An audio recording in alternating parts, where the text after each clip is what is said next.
Good afternoon.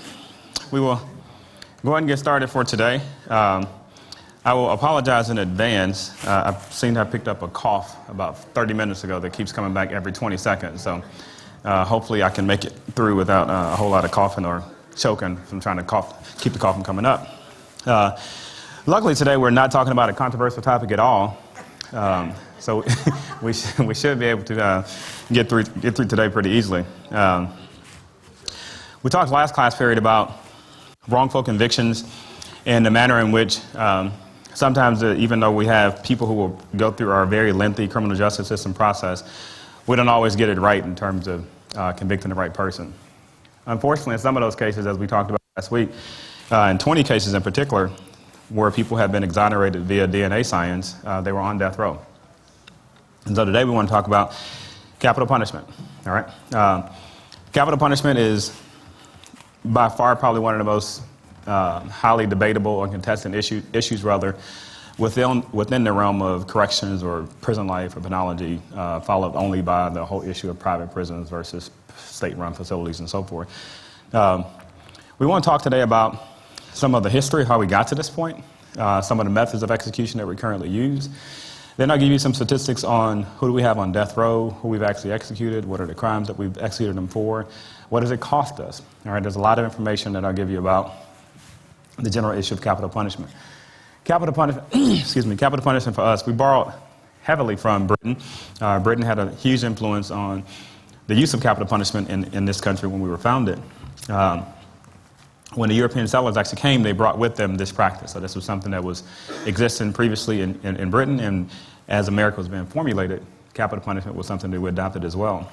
Our first actual execution on record actually happened in 1608,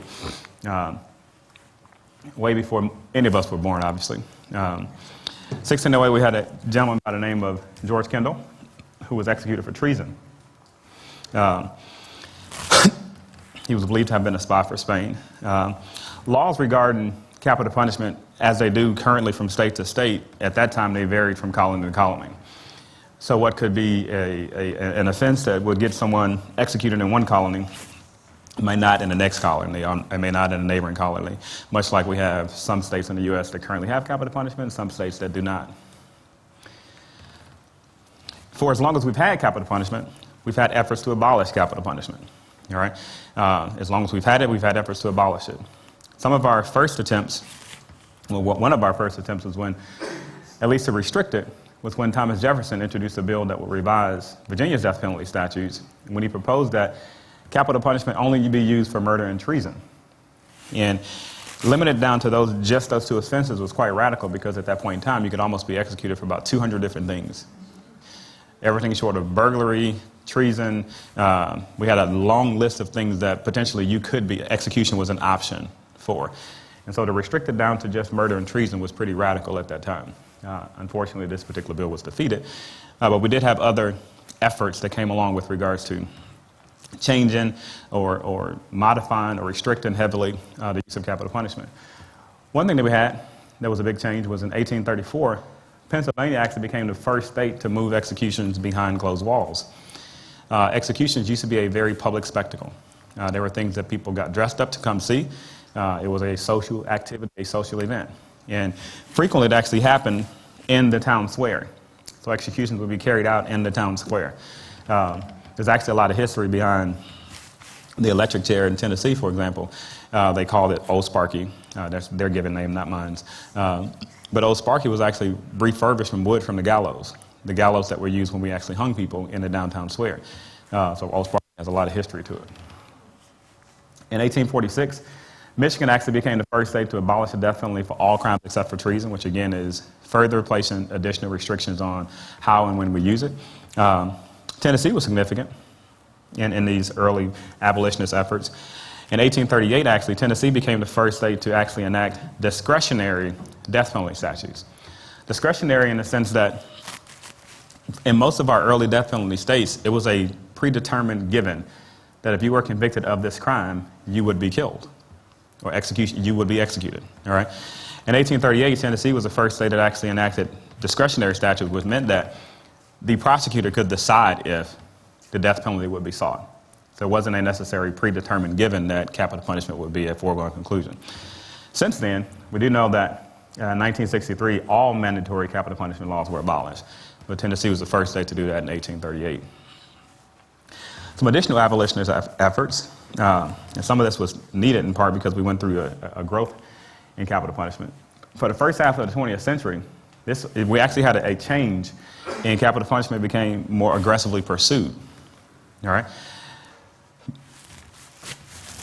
1907 and 1917, we saw 6 states that completely repealed capital punishment, further restricting its use. 3 states actually limited to rarely committed crimes of treason and first-degree murder, so it's still in that line. But now we're about to swing in the other direction. Much of what we've done in our country's history as it pertains to criminal justice, tough on crime, anytime we have a swing in one direction, we typically tend to swing back in the other direction. And so following these kind of abolitionist efforts, we saw a resurgence in capital punishment, in particular during the 1920s and from 1920 to 1940s. That particular time period is considered to be one of the most prolific periods with regards to capital punishment in our country, in particular the decade of the 1930s.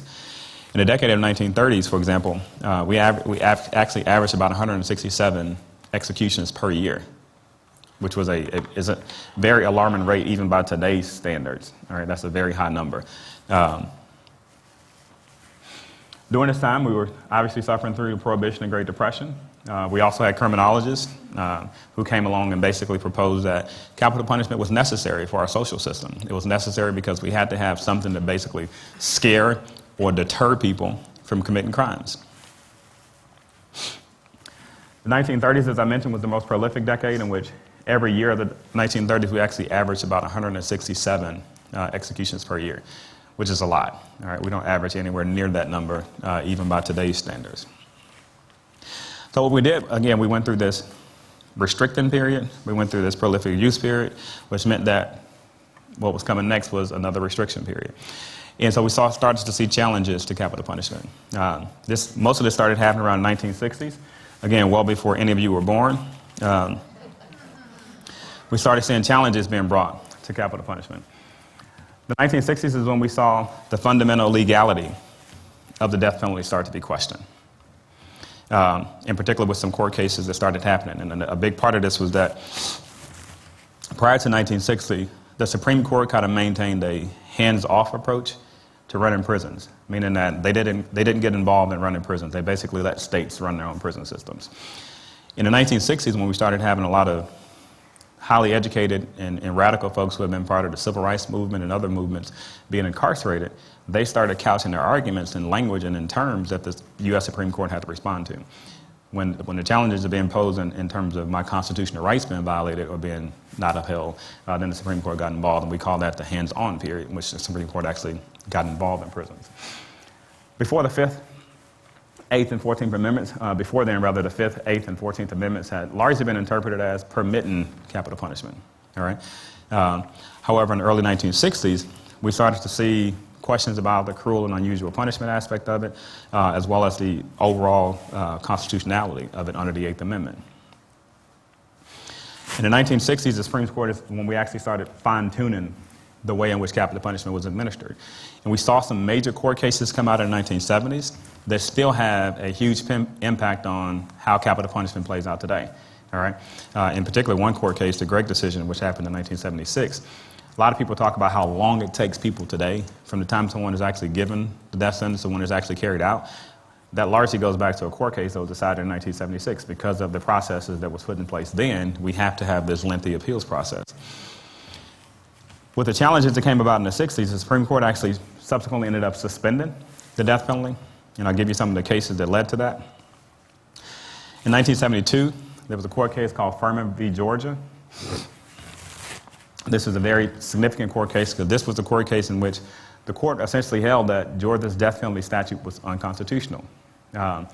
In Georgia, for example, the jury was given complete sentence and discretion.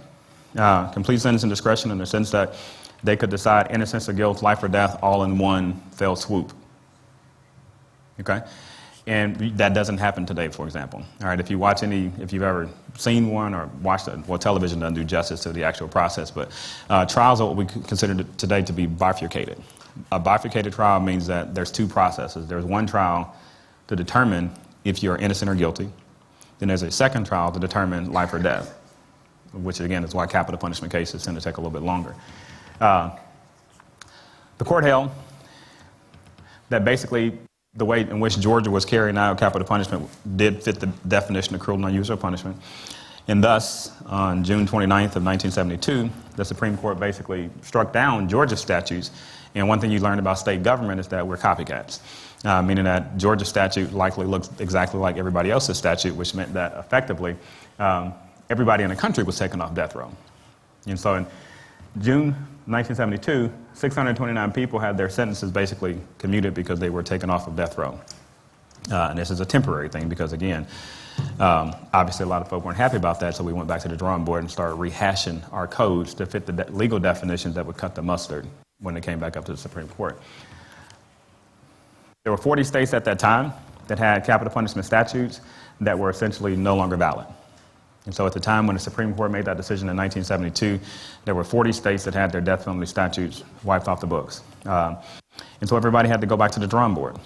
Go back to the drawing board, rehash your laws, rehash your process in terms of how the actual sentence is reached, and then basically reapply with regards to the Supreme Court to get that passed through.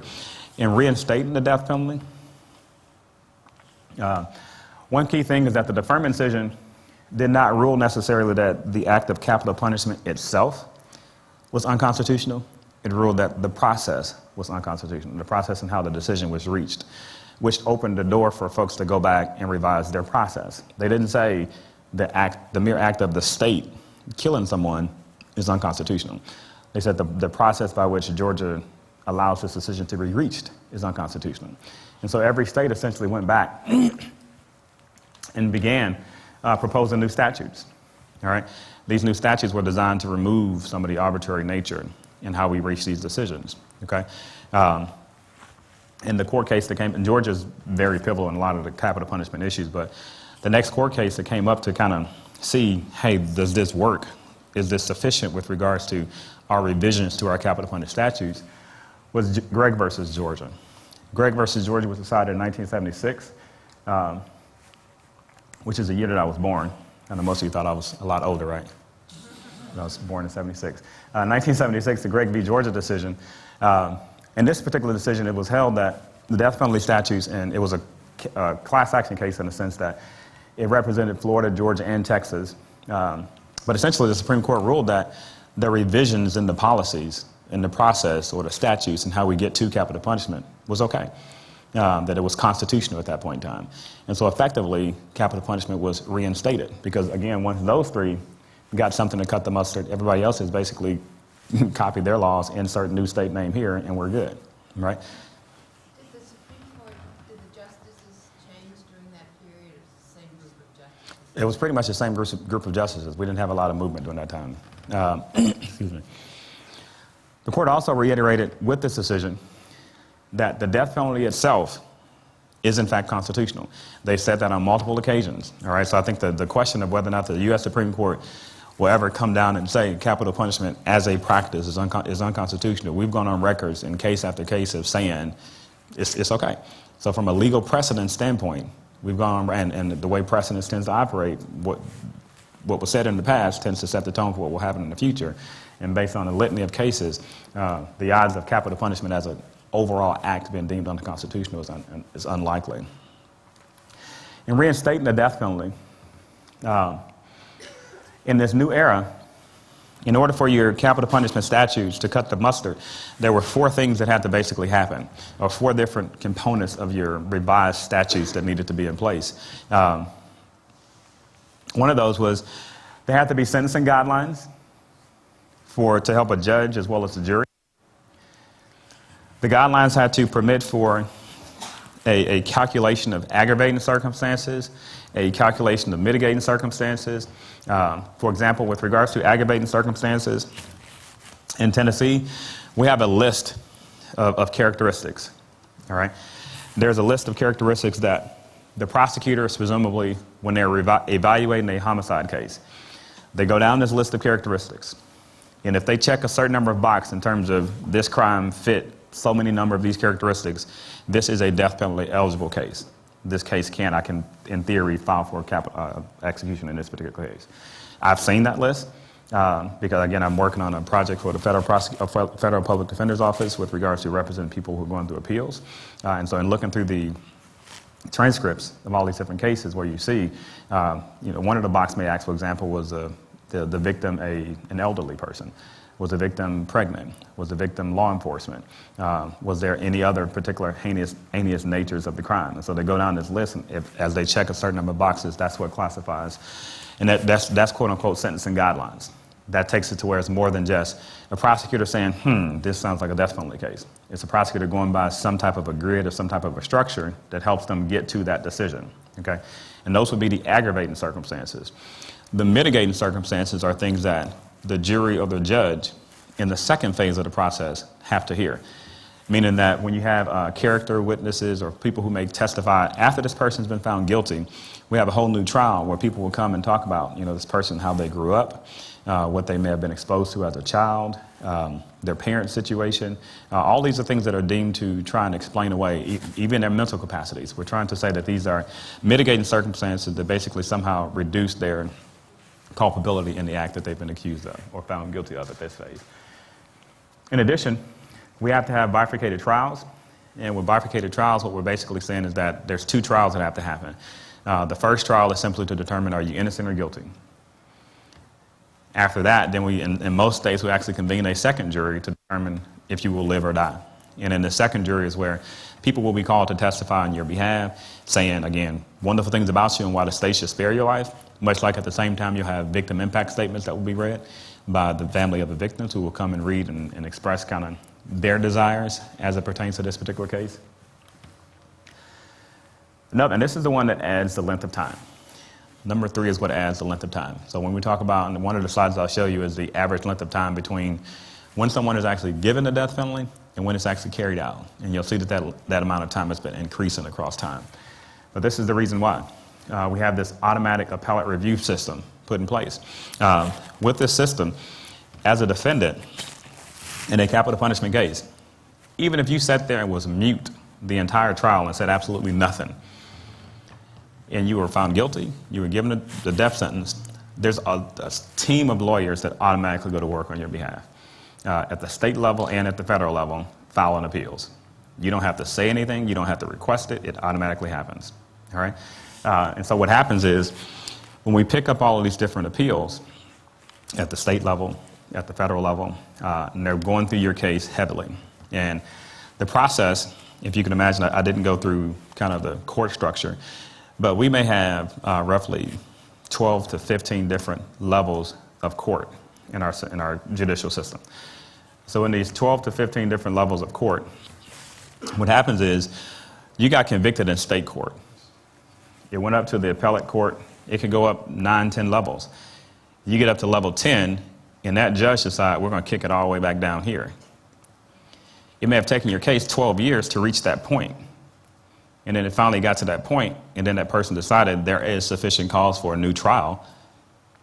And that federal judge kicks it all the way back down to the state again, and it took you 9 to 10 years to reach that point, which means that once you go back down, if you get convicted again, it all starts all over again.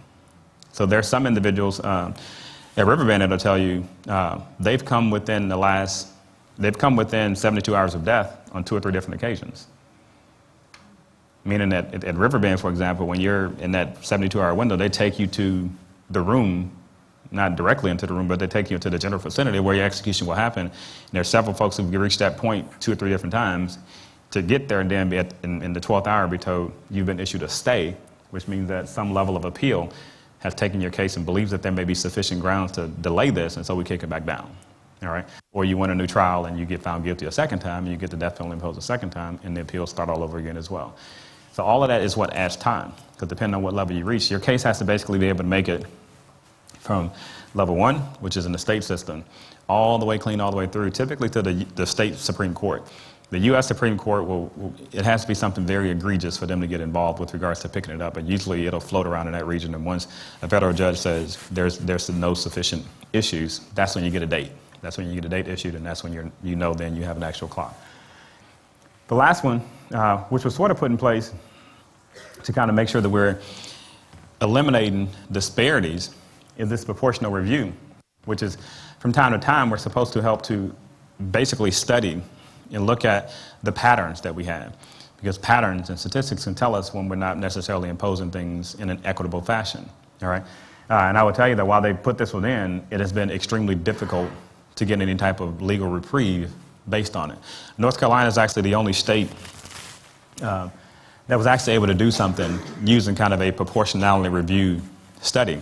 The study that I'm currently working on for the Federal Public Defender's Office, we're basically trying to duplicate what North Carolina did. And what North Carolina essentially was able to do, they had a government system at that time, or a system of government officials who were responsive to the fact that North Carolina went in and had a researcher studied capital punishment cases in their state and basically determined that they had a severe issue with racial bias in terms of selecting juries in capital punishment cases. So North Carolina basically temporarily commuted everyone's sentence took everyone off of death row, largely on the basis of what happened in that study, in terms of what the researcher found. Now, granted, while we're mirroring our research on what North Carolina did, we do not suspect that, regardless of what findings I finally come out with, I don't think the Tennessee government is going to take anybody off of capital punishment on the basis of what I found. We're a little bit more progressive with regard, or the other side of the spectrum with regards to how we feel about capital punishment. With that, so the death penalty was reinstated with the Gregg decision, which effectively in January of January of 1977, we resumed.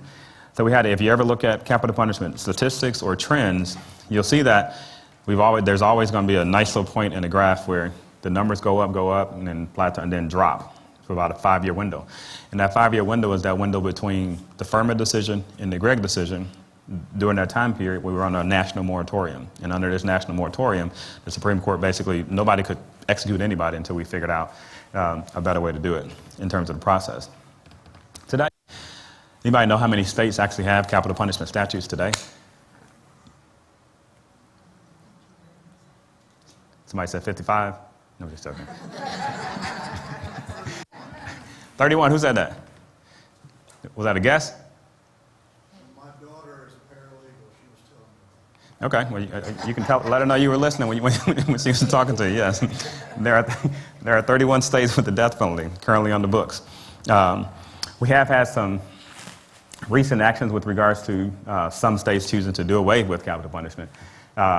In Delaware's case, it wasn't by choice. All right, the U.S. Supreme Court basically declared Delaware's death penalty statutes as unconstitutional, which effectively abolished it in that state. And Delaware government officials decided that they were not planning to challenge the U.S. Supreme Court's decision. They have 17 individuals that were currently on death row when the U.S.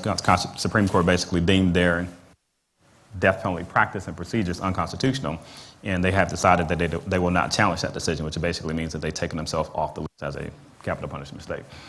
Maryland, in between there, it's worth noting, in between there, in 2015, Nebraska actually voted to abolish the death penalty. It was largely proposed by one of their exiting governors. When he lost and was voted out, the citizens reinstituted it. So the capital punishment is back in Nebraska. It left in 2015, but it has since been reinstituted. Connecticut, my wonderful home state of Illinois. Anyone else from Illinois? Just me? Okay. Illinois is actually very significant as it pertains to capital punishment. In large part, George Ryan, who was a former governor of Illinois, one of his actual final act as governor was he commuted the sentence of everyone in the state of Illinois who was currently on death row at that time. And it was huge. This happened around 2001, 2002 when he did it. It was huge in large part because we talked last class period about the Center for Wrongful Convictions at Northwestern, which he commissioned to do a study. And as a result of their study, they basically told him, look, in your tenure as governor, you've actually pardoned or exonerated more people from capital punishment than you've executed, because your system has a whole lot of flaws, and here are the flaws. And given that list of flaws, he didn't feel comfortable even exiting, knowing that anyone would be executed for something that basically was prosecuted under his tenure as governor.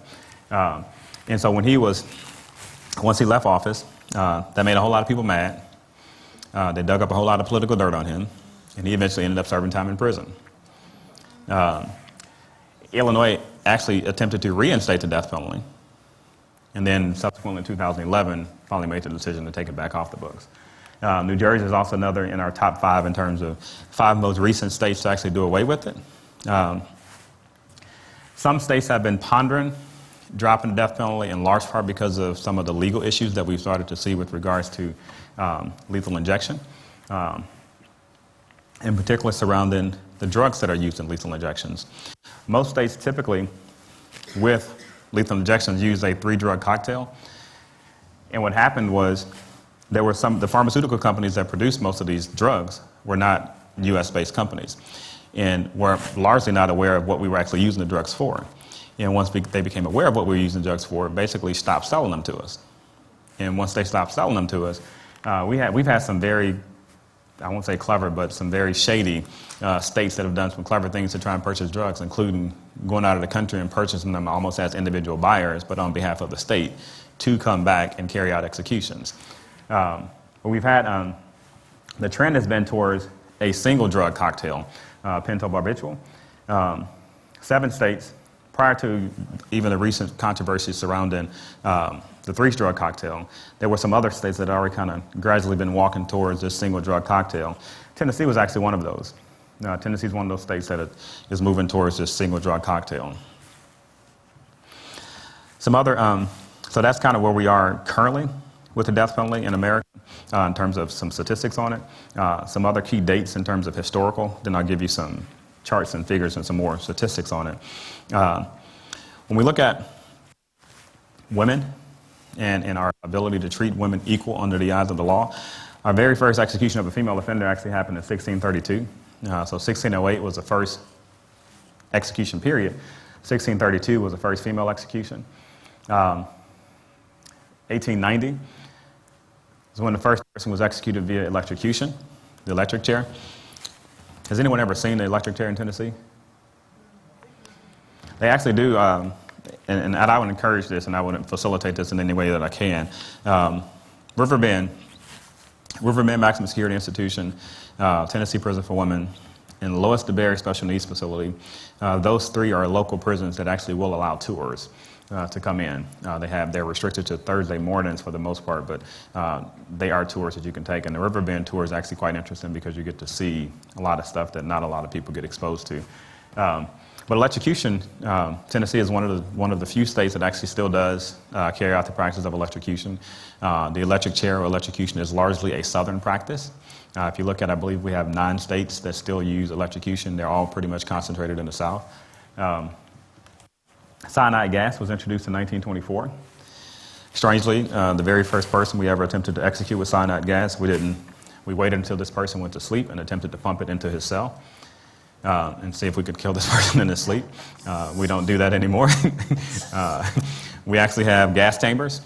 California has these notorious looking green gas chambers that I don't think they've used in a while, but they have them. In January of 1977 is when the 10-year, or not 10 years, should be 5-year, the 5-year moratorium on executions was ended. And it ended with the bang, no pun intended, but it ended with someone died via the firing squad. Firing squad is actually technically still on the books in 3 states. You can still actually be killed via firing squad. 1977 is also when Oklahoma adopted and became the first state to actually adopt lethal injection as a method or means of execution. It would take 5 years before we actually carried it out, and you'll see that come up on one of the next bullet points, but 1977 is when we officially got it on the books. 1977 is also significant in that Coker v. Georgia was a case that held that the death penalty was unconstitutional for rape. So in 1977, from 1977 on rather, an individual could not be executed solely for the crime of rape. This was in large part because of the racial disparities. I will tell you that in our country's history, we have executed 455 people who committed rape. All right, in our country's history, we've executed 455 people for rape. 405 were African American. So this was large. Even at the time when this decision was made, we had an overwhelming proportion of African Americans on, and in most cases, their victims or alleged victims were white females. And December of 1982 is when our first lethal injection actually happened. So it was approved in 77 in Oklahoma. It wasn't until 82 that it was actually carried out. So when we look at today, when we look at the map, these are our capital punishment states. The red states, capital punishment states. The blue states are the states without the death penalty. The purple states are the states that are currently under a governor-imposed moratorium, meaning that the governor has basically said, in my tenure as governor, or for whatever reason, we're not carrying out any executions in our state. You can see Tennessee is right here, very bright red, which means that we are currently a death penalty state, which we execute it, we use it. We have 31 states in total, including the U.S. government, so 31 states and the federal government are capital punishment places. Methods of execution. Anybody think you know all of the methods of execution that we actually have on the books? You should know 2, right? Or 3. We mentioned, what are the 3 we've mentioned so far? Gas, electric, fire and squad, and we actually mentioned lethal injection as well. And then somebody else said the other one down here, hanging. All right. So we actually have 5. By far, and these are the number of times they've been used since 1976. Since 1976, lethal injection is by far the most commonly used. Electrocution, and that number, I didn't update that this morning. That should actually be 31. The electric chair has been used 158 times. Gas chamber has been used 3 times. The fire or hanging has been used 3 times. Gas chamber has been used 11 times, and fire and squad has been used 3 times. 31 states in the U.S. government have lethal injection as their dominant method. Tennessee actually has 2 methods, lethal injection and the electric chair. Anyone who was convicted after January 1st of 1999, all right, after January 1st of 1999, you do not have a choice. Your only option in terms of how your execution can be carried out is lethal injection. Anyone who was convicted before that date, all right, you have the choice. You have a choice in choosing to die via the electric chair or lethal injection. All right. Your punishment is always based on what was on the books at the time that you were convicted. And in a recent visit to Riverbend, my class learned that Tennessee actually, even once the last person who was convicted in the electric chair era, even once that last person is finally deceased, they will continue to have the electric chair on the books and keep it functional. In large part because all of the questions about the constitutionality of the electric chair have long been solved. But lethal injection, we keep having these bouts of cases with botched executions and different things where the Supreme Court keeps stepping in. And if the Supreme Court ever says that lethal injection is unconstitutional, then the only option in Tennessee will be the electric chair. So they keep it functional for that sole purpose. And there's a lot of states that keep other methods that seem quite archaic functional to keep them functional for that sole purpose because they've already cleared. Lethal injection is kind of like the new kid on the block with regards to how we've decided to potentially carry out executions. The last fire and squad execution actually happened in 2010 in Utah. We had another inmate who actually currently has chosen the fire and squad. However, his case is still in a review process. And I tell my class sometimes, in Tennessee, for example, I believe it was, I want to say Darrell Holton was the last person who died in Tennessee via the electric chair. And his affidavit that he had to submit to the governor, basically choosing his method of execution, he chose the electric chair. Some people would ask, well, why would you choose the electric chair? And why would you choose something that seems to be pretty archaic or even prehistoric by modern times? It's a way for some offenders to shine light on the brutality of the state, even as their last act. I'm going to point out the brutal nature and fashion the state goes about carrying out punishment. So it's a way for me to basically make the state look bad one last time, even in my final act before I leave, kind of thing. And whether or not that inspires others to kind of rise up and continuously challenge this whole practice and shut the whole thing down, but I'm going to go out as a martyr and kind of draw attention to the state, as much negative attention as I can. When we look at from 1608, which is when we had our first one, through 1976, when the moratorium was initially lifted, we have some states that have been a lot more execution happy prior to. Virginia was clearly the number one state with regards to carrying out executions prior to the nationwide moratorium. This would be that next set of 10. And you can see where Tennessee would fall. We would be somewhere over here around 17th. This is from that 1608 to 1976. If we looked at that time period, again, Virginia was number one and Tennessee is way over here. What happened after 1977, when we reinstituted the death penalty, you actually had a lot of states that, even though the death penalty was back on the books, they haven't executed anyone since the moratorium was imposed. And Tennessee was one of those states for a long time. We went from 1977 to 2000, and so we got an execution. New York, while they were number 2 at that point in time, since the moratorium was lifted, New York has not executed anyone. So from 1977 to today, New York has not executed anyone, right? When we look at today, since 1976, we've had roughly 1,465. And you can see that the peak of this was around 1999, when we had 98. But none of these look anywhere near what we had in the 1930s, right? 1930s, we averaged 167 a year, to show you just how prolific we were in the 1930s.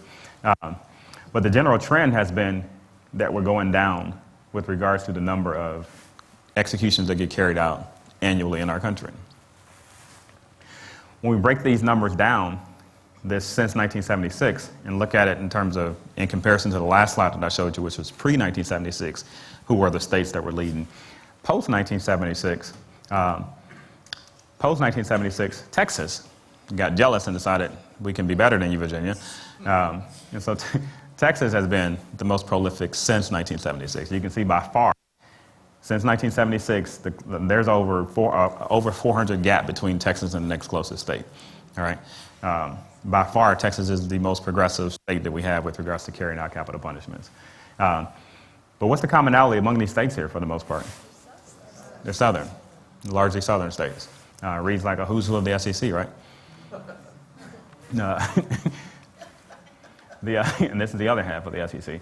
But this is where, and Tennessee would actually come in, would be the very next state at 6. So we would be basically number 21 on this list of, if we were ranking state executions since 1976, Tennessee has carried out 6 since then. What's strange about Tennessee, actually, we probably had 5 or 6 people die of like natural causes on death row. We probably, it may actually be more. I'm going to do the research on this because I know I've heard of like 3 or 4 different folks who've passed away within the last 2 years that were just on death row from various illnesses. We've probably had more people die of like illness and natural cause on death row than we've actually executed since 1976. And in large part just waiting for the court date to come up. Probably the most infamous was Paul Dennis Reed. Anybody remember his case? When we break down our capital punishment, the executions of folks who we've executed by race, we can see that the race of the defendant is on this side. The race of the victims is on this side. So for the most part, about 34% of the people that we've executed have been African American, about 8% have been Hispanic, about 56% have been white, and about 1.5% have been other. One of the things that people often talk about when we bring up capital punishment is the manner in which not all lives are valued equally. In large part, the general norm is known that white lives are presumably more valuable in the sense that capital punishment is much more likely to be sought if the victim is white, and in particular white and female. That's typically tended to be the one demographic where if your victim fit both of those demographics, the odds were higher in most cases that you would actually be convicted and sentenced to capital punishment.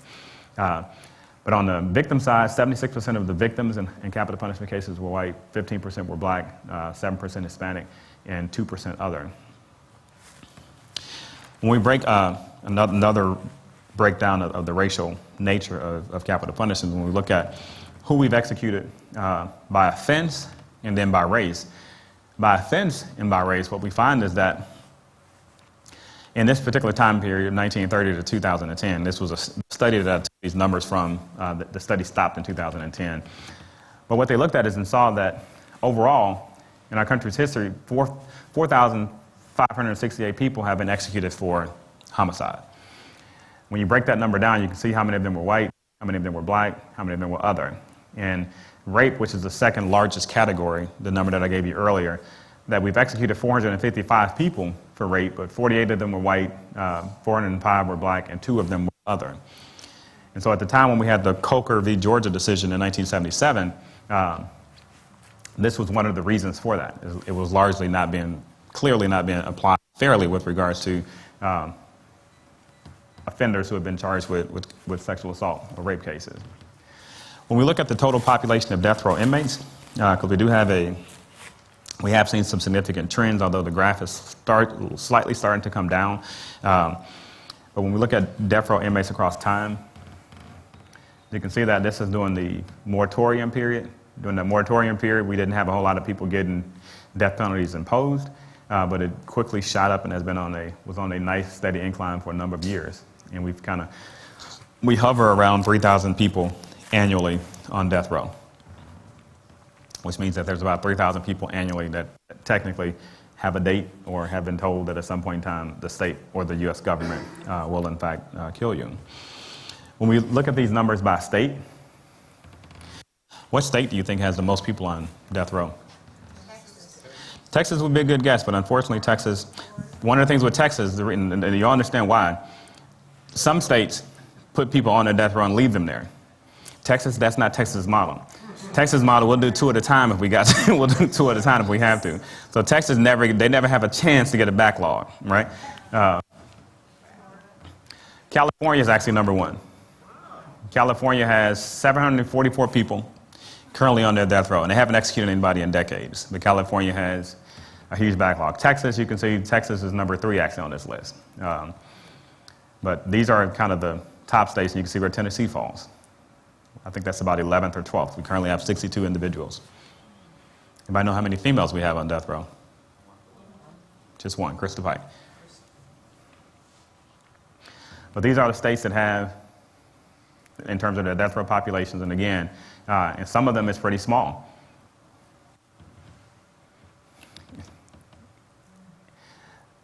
The experiences over here, let's just pick on Colorado, for example. By federal statute, death row inmates cannot interact with anyone who's not under the sentence of death. Which means that if I'm a death row inmate in Colorado, I'm limiting my social interactions to only 3 other inmates. Because I cannot interact with anyone who's not under the sentence of death. If you've ever gone to Riverbend and you've gone into Unit 2, and the death row inmates never leave Unit 2. That's the only place that they can be. So I've spoken to inmates who've been in Unit 2 and have never left that building in 20-some-odd years. For 20-some-odd years, they've been standing on concrete. They haven't touched grass. They haven't touched carpet because they can't leave that building. They cannot interact with other inmates in other places. It's just the federal statute. Death row inmates, juvenile offenders cannot interact with general population. For the general assumption is that these individuals already have nothing else to lose, and they may potentially be even more of a threat, even more of a disruption in the environment. However, I will tell you, in the actually it's been longer than that, I've been going in and out of that prison. The death row unit is by far the safest unit in the state of Tennessee. Officers will tell you that, inmates will tell you that. They have less issues, less whatever. Most of them do a whole lot better job of policing themselves. And we have a tier system. All right? Our tier system is uncommon. We are trailblazers in the sense that, unlike, say, Texas, where when you're on death row, you sit in a cell for 23, 24 hours a day, and you have basically little to no interaction. You may get your 1 hour of recreation out of your cell, and typically your recreation is alone. We actually have a tier system. In Riverbend, we have level 3, level 2, level 1. And depending on your classification, which you can be classified as level 3, level 2, level 1, you get a lot more freedom, flexibility, mobility. Even though I can't leave this, like a level 1, for example, they can leave and go around the building, like with a certain to a certain extent, but they can work jobs in the facility. They can participate in arts and craft. They can do a lot of different things that if you're level 3, you can't do. All right, level 3, your behavior is still, and I believe there's one individual that who's legendary. They all talk about that he will never get off level 3. Because he's always had this, as soon as I get out, if I ever get my hands on anybody, I'm going to kill them. So he's never come off level 3. Whereas, and they talk about, like, even when they move him, they can only move him with a minimum of 10 people. It always has to be video recorded. He always has to be handcuffed. And there's always a scuffle to even get him in handcuffs. But level 1, for example, they can work a job. They can do arts and crafts. They can do any number of things. And so we kind of incentivize good behavior even among our death row inmates, and realizing that when you initially come in, you always start as the worst of the worst. And it may take you 5 to 7 years to reach level 1 in any infraction. Written up for anything, you go back to level 3, and it takes you 7 years to get back. In level 3, you stay in your cell 23, 24 hours a day. So to go from that to I can be out, I can actually speak to people on tours and interact with people and kind of maintain some aspect of my humanity, to being locked in a cell for 23, 24 hours a day, that's a strong incentive to kind of to do that. And we've actually had other countries that have come and studied how we do that, why we do that. And I think it's important in large part because even in the last 5 years, I've seen inmates who, when I took my class out in the spring, we talked to them on the death row side of the facility. But when I went out in the fall, their sentences have been commuted. And their sentences have been commuted to life or life without parole. And now they're on the low side of Riverbend. And now if this person had been on the high side in the facility for 23, 20, however many years, with nothing to do, no incentive to behave, and then we step this person down to the low side, their odds of success are pretty low. But when they've been kind of in a behavior-based module to where they've had to demonstrate good behavior, and then they get transitioned over to the low side, there's actually, in Dume Olashande, I've seen some who went from here to the low side to out because you got your sentence commuted. So if you were just here and we offered nothing for you to do, and we transition you from here and then back out quickly, that's not a good candidate for success at reentry, right? So, limit on the people that can be in that level 1 room? In terms of, like, how, no, currently, not a...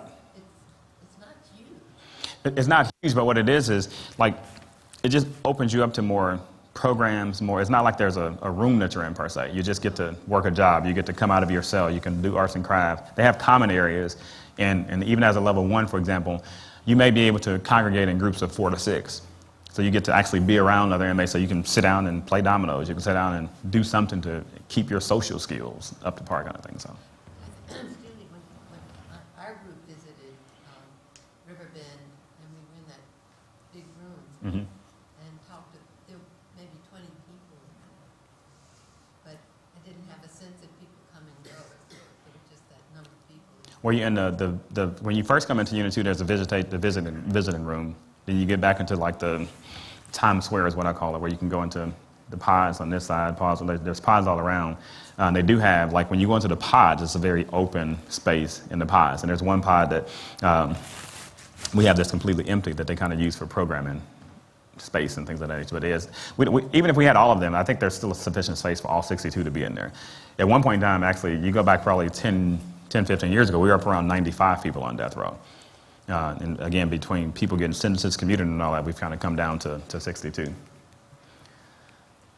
The people that we have on death row, we got a pretty even split with regards to black and white. 42% of those on death row are black, 42% are white, and 16% are of another race. These are the individuals that are currently under the sentence of death. The vast majority of them are males. About 98% of them are males in comparison to only 2% of females. I did want to go back to one point that I was making, and I was making a point about being isolated and having to be separated. Has anybody ever seen Krista Pike's cell? I know they stopped letting people go into Unit 3 at Tennessee Prison for Women, but if you look at her cell, she's back behind that soundproof wall. So imagine if you're in a hotel, if you will, and on your floor in a hotel, there's one room that has a soundproof door around it and glass around it that nobody else can approach or interact with. Because again, she's the only female that we have on death row, so she cannot interact with other female inmates. The median education level, the median meaning that 50% of them were above this value and 50% of them are below this value, is the 12th grade. A large proportion of the folks on death row have never been married. About 21% of them are divorced or separated. Some of them, 22%, were currently married. About 8.6% of them actually had a prior homicide conviction. All right, so, and it's not a large number, but some of them have actually had a prior homicide conviction. About 66% had a prior felony conviction. meaning that they had been convicted in the past of some other federal act or was some other felony act that was not homicide. Among those who are under the sentence of death, half were in the age of 25 to 29 when they were actually arrested. So they're relatively young and then given a death sentence. 11 were actually aged 19 or younger. Now, we've since started developing statutes where we restrict it because 18 and 19, your brain's not fully developed yet. Now, granted, you couldn't have paid me to believe that when I was 18 or 19, but as a 41-year-old, I can say that. I can say that now. And especially given that I live in a house with 186 18 to 19-year-olds, they don't make wise decisions at all. But fewer than 1% were 55 and older. So there is kind of this aging out effect with crime. The average age at the time of arrest was actually 28 years old for those who were given death sentences. On the next slide, I want to show you, to further highlight one of the points I made earlier about the appeal process and how it has drug out and added time to it. This is the average amount of time in months from the time that a person actually is given a death sentence to when it's actually carried out. And you'll see that we're just gradually increasing the amount of time. So as the appeals process gets drug out, again, it's in the way it operates to understand, as the case proceeds to a certain level, then that person wins a appeal or a stay of some sort, it gets kicked back down, and then we got to start the process all over again. And as you keep going through that, that simply adds time to it. And this can be very frustrating for the victims' families.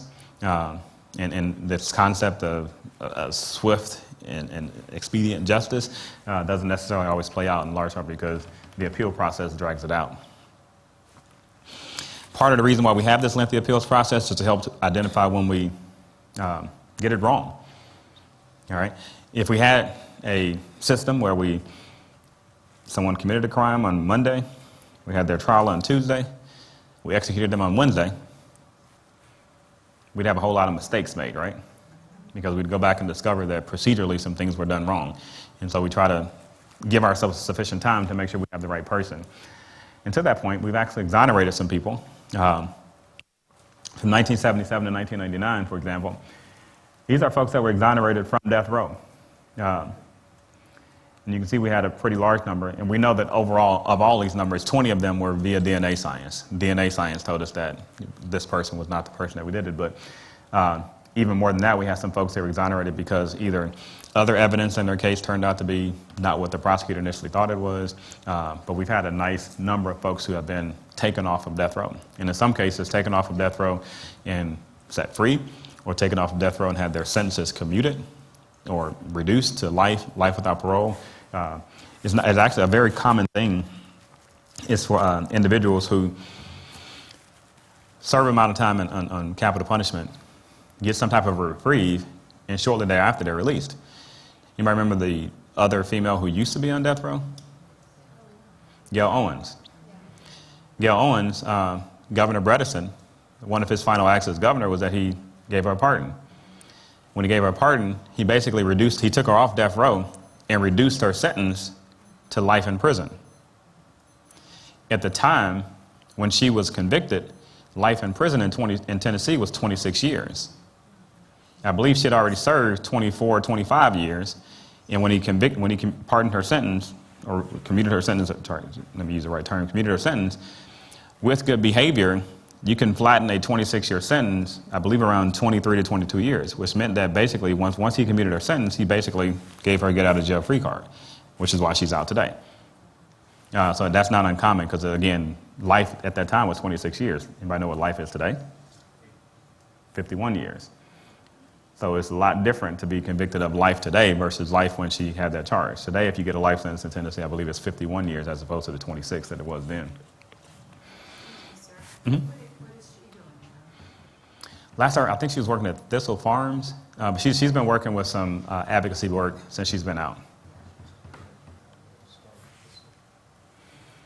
The racial breakdown of our death row exonerees, you can see a large proportion of them have been black, disproportionate number rather. But we have had, again, folks who get exonerated annually from capital punishment. Capital punishment is one of those things that, as a financial endeavor, is very, very expensive. And I want to talk about some of that on this next slide.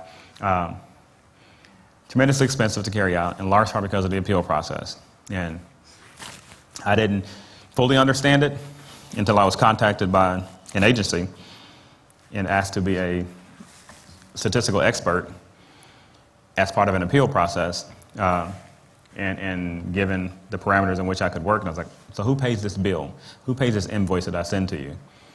So I'm basically paying myself is what you're telling me. But it helped me to realize and understand, like, there's a massive team of folks that work and do a whole lot of stuff for one case.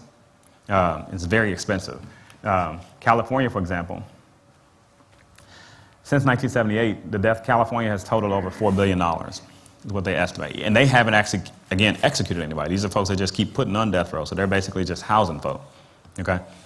To put it in perspective, had California given all those folks life in prison without parole, that automatic appellate and all that wouldn't exist.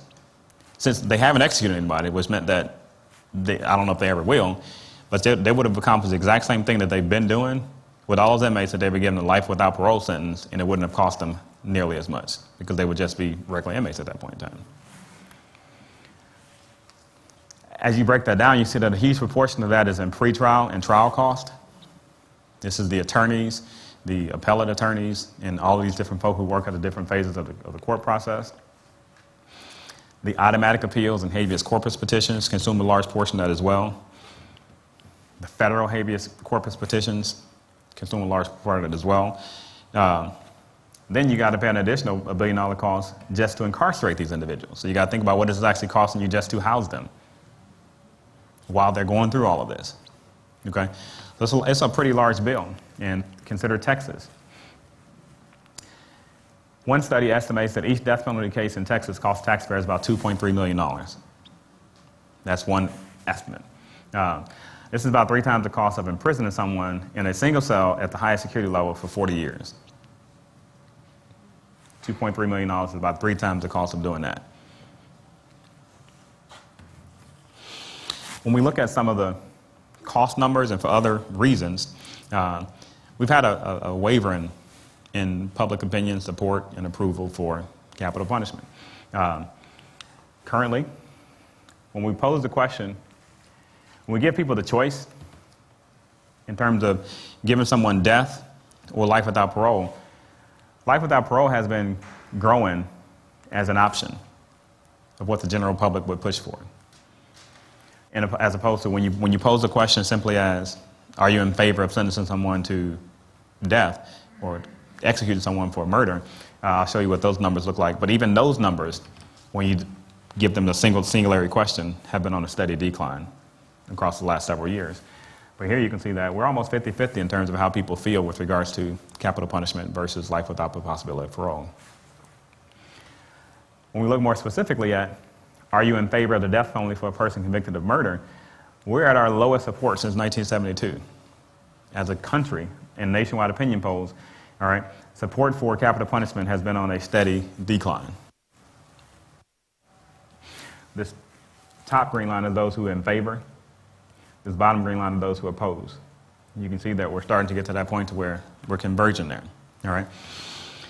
Unfortunately, in our society, not everyone is in agreement with regards to, one, how they feel about capital punishment, but two, how they feel about its application. We know that there are certain demographics that are more favorable with regards to how capital punishment is perceived. When you ask the question to people, do you feel like capital punishment is applied fairly, we've got a huge difference in black and whites in terms of how fairly we perceive the capital punishment is applied. We also get huge differences across democratic affiliations or political party affiliations. Democrats perceive it as being significantly unfairly applied, Republicans significantly in favor. We strangely even get differences when we look at education levels. So we're all across the board in terms of how people perceive capital punishment as being either fairly applied or unfairly applied. But all of this is kind of will take center stage more and more, especially in our current times, when we have things like what we just had happen this past weekend, the Texas shooting in a church. Had that individual not been killed in the process, there's probably 100% certainty that he would have been on Texas death row, based on Texas's track record, right? But capital punishment will remain one of those hot button topics, one of those divisive topics, if we let it be. That concludes the slides that I had, and I do want to give you a chance to ask any questions that you may have for today. Part of what I was wondering about with the tremendous timeline of waiting for this death penalty, aren't you getting a lot of aging people, and generally they're not supposed to be terribly healthy anyway, so it means you have this tremendous healthcare Yes. cost too. Yep.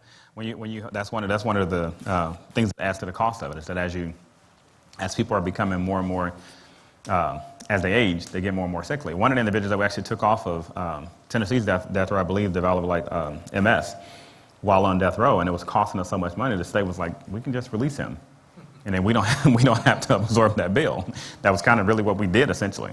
So yeah, it is very costly as people age out and their medicines and things of that nature. Louis DeBerry Special Needs Facility. If you've ever visited there, they have one unit that I watched. I'm a fan of the Golden Girls. I watch it all the time. And so I sometimes will make Shady Pines references. Shady Pines is a nursing home that Sophia was in. It looks like Shady Pines. Like you have older inmates who are being pushed around in wheelchairs by younger inmates. And the cost of that facility alone is astronomical, because again, if you're an inmate who's given a life without the possibility of parole sentence, that means that you're here until you pass from this earth. And even if you're 89, 95 years old, you're still here. And so we have like almost a nursing home for those individuals, and that's where we house them at Louis DeBerry Special Needs Facility. Is there any research being done on the causes of that long a sentence Do what now? to life? 51 years versus death. I mean, isn't there some people? Age out of crime, don't some people not need, can be reformed in a much significantly shorter time? Yeah, exactly. Yeah, because you will have, one of the things that it does is, our prison population increases exponentially, because we've essentially taken away one of our release valves, or we've also taken away one of our mechanisms for controlling people's behavior. In our old system, where sentences were not as fixed or determined meaning that if you had a 30-year sentence, in the federal prison system, there is no parole, so you get 30 years, you're doing 30 years. Whereas in the old days, in Tennessee, for example, you got a 30-year sentence, with good behavior, you could be out in 15, 18 years. What we've started doing now, not only are the sentences longer, but we put a cap on how much good behavior you can earn. So a 51-year sentence, I believe you have to serve 85% of that, which puts you still around 46 years, or you still got to serve a huge chunk of that, whereas you can't even kind of, with good behavior, potentially just serve 27, 30 years and get out. You still have to serve a very long period of time. And a lot of this came up when we were doing that whole get tough on crime and mandatory minimums and three-strike laws. A lot of that is when we've kind of gotten to that point to where we have these populations now that are just growing, and we can't release people because we put statutes in place to basically tie our own hands. From a standpoint of organization-wise, the best thing you can do with regards to who you elect as politicians, because that's in that branch of government. That's who's passing the laws that says if you're convicted of a felony, you got 3 strikes, you do yada, yada, yada. And this is where we sometimes get, because folks in the judicial branch, sometimes they don't like the legislative branch because they will make rules and stuff that drastically impact their ability to do what they got to do over here, but they got to carry out what's passed over here. So in terms of the best place to focus your efforts is, who are we electing? What are the bills that have been passed? What's being put on the agenda with regards to what we're putting in the books? Let me go here and then here. You mentioned perception of fairness in relation to the decline of favoritism toward the death penalty. Mm-hmm. What are other considerations that are making the population sort of decline in their desire for death penalty? One of them is when we've realized that we've had so many exonerations. Like when we were operating under the assumption that our system was foolproof, that we do a wonderful job at catching the right person and so forth. But then when you routinely see case after case, almost on a weekly basis, where DNA science will say this person was released after 40 years, this person was released after 30 years, it causes you to start to question the efficacy of what we're doing. And so in that regards, you don't have a whole lot of confidence in killing somebody when there's a pretty high chance that person may in fact be innocent. So we want to explore other options that at least keeps this person here while that other evidence may potentially come up and set that person free one day. That's the biggest one that comes to my mind. Rosevelt, on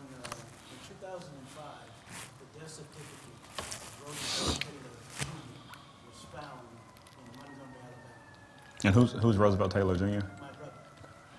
And he was light bright, dandy white. And the reason I'm using color here because it's bringing out something that there are interesting activities that are taking place around his death certificate. Dr. Donald Williamson of the Writer Records Office in Alabama found the record. He's over the hospital association and told me I needed to get it cleared up. That was in 2005. But my point is this. The date 8, the number 8, as well as R.F.D.R., who died 1945, 63 years old. In 2016, Rosevelt Taylor Jr. would have been 63 years old. And what is happening here, something is happening in reference to the number 8. And it appears that you were very good with numbers. And I'm wondering, he lived 8 hours and died from what is called an atelectus intracranial hemorrhage, where injury to the neck caused the lungs to collapse and the brain explodes in the skull. But his burial date coincides 2 years before with the death of Emmett Till. Emmett Till was buried 1955, August the 28th. And Roosevelt Taylor Jr. died August the 27th, was buried August the 28th. And the reason I'm putting this out here is because of the number 8, and to see if there is some type of relationship. I've been told some people believe that the number 8 has a tendency to do with something in reference to owing. And last, I believe that Roosevelt Taylor Jr. may likely have been the first light, bright, dandy white president of this country. Okay. I don't know exactly where that all fits in, but we can talk about that. Yeah. Unfortunately, it's prenatal in the behavioral science unit of the FBI. They are tracing crime back to the womb. And I don't know if you've come across any of that kind of research. No, that's not my area of research right now. All right. Any other questions before we? You said it costs $2.3 million approximately per case. In Texas. Has anyone looked at what's happening to the people once they leave? Say you serve 56 years. Now you're a 70 or 80-year-old person released into society. That costs too, because they're probably not going to work or earn health care and Medicare and Medicaid. And what happens to those people? It does cost us on the back end. Again, in terms of looking at geriatric studies, in terms of how people age out of crime, that's not an area that I necessarily look in, but I will tell you just anecdotally that we have a large proportion of folks who spend large blocks of time in prison like that who come out and become homeless. A lot of the folks that we see sometimes, and I can tell the telltale signs because I know the prison issues when you leave. Like when you see someone walking and having orange tennis shoes. That's prison and jail issued kind of thing. So yeah, they become homeless. There's shelters. One of the saddest stories that I actually saw was on one of the Tennessee lockups was an individual who had been in prison for 50 years and was finally being released and was in tears about the fact that he did not want to leave. Having been there for 50 years, his family, everything that he knew wasn't there. So we don't do a good job of following up and tracking, but it is a scary reality for an individual who's been in prison for decades upon decades. And most of these new crime, most of these new prison lengths of that magnitude, most of that's new. So we haven't necessarily started looking at, okay, what happens when we give someone these new 51-year life sentences in the state of Tennessee, and to follow, say, a significant cohort of them and see how their life plays out and what it costs us. And is it cheaper for us to just keep them in prison kind of thing? So. Is there a magic number to 51?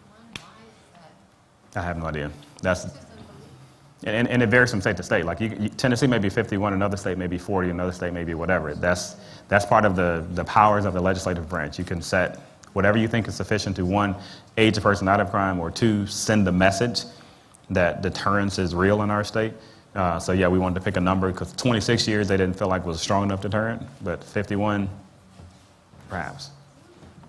You made a reference to your own research. Mm-hmm. You actually made several references in the course of class, but then today you said something about somebody wouldn't be listening to it or it wouldn't make an impact. Could you talk a little bit more about your research and then like this timeline you're on? Is that going to go to the legislature? The research that we're doing is through the Federal Public Defender's Office, where in response to one of the federal appeals, they wanted to look at do we have issues with racial bias with regards to jury selections in capital punishment cases, in particular in Shelby County, which is where the large proportion of our capital punishment cases come in Tennessee. And they did a similar study in North Carolina or we're basically modeling everything that we did after what North Carolina did. The North Carolina researchers were effective enough to be able to, they had a governor who was sympathetic to the findings of the study, who based on the study issued kind of reprieve to everybody they had on death row. And what I said earlier was that I don't care how glaring our results are, I don't think our governor is that friendly to matters of prisons to issue a reprieve to anybody on death row in Tennessee based on the findings. It may help this one individual in his case, but in terms of a statewide reprieve, I don't see that happening. So when is your work gonna be completed? We are shooting for the spring. We've been doing this about a year and a half. We had to go through all of the case files and code all of these different variables and do a lot of stuff, but it's been a pretty lengthy process, but the plan is to be completely done with everything in the spring. And the reason I say I'm less optimistic, I've been hired as a consultant for a number of different things. One of the things I did for the Tennessee Department of Corrections, when the federal government signed into law PREA, which is the Prison Rape Elimination Act designed to kind of combat issues of sexual assault in prison. And I did a year-long, very in-depth analysis, went to every correctional facility in the state of Tennessee, which I've been to certain parts of Tennessee that I don't ever wish to see again. Interviewed every warden. Some wardens that I interviewed, I'm like, okay, this is, not all wardens are created equal.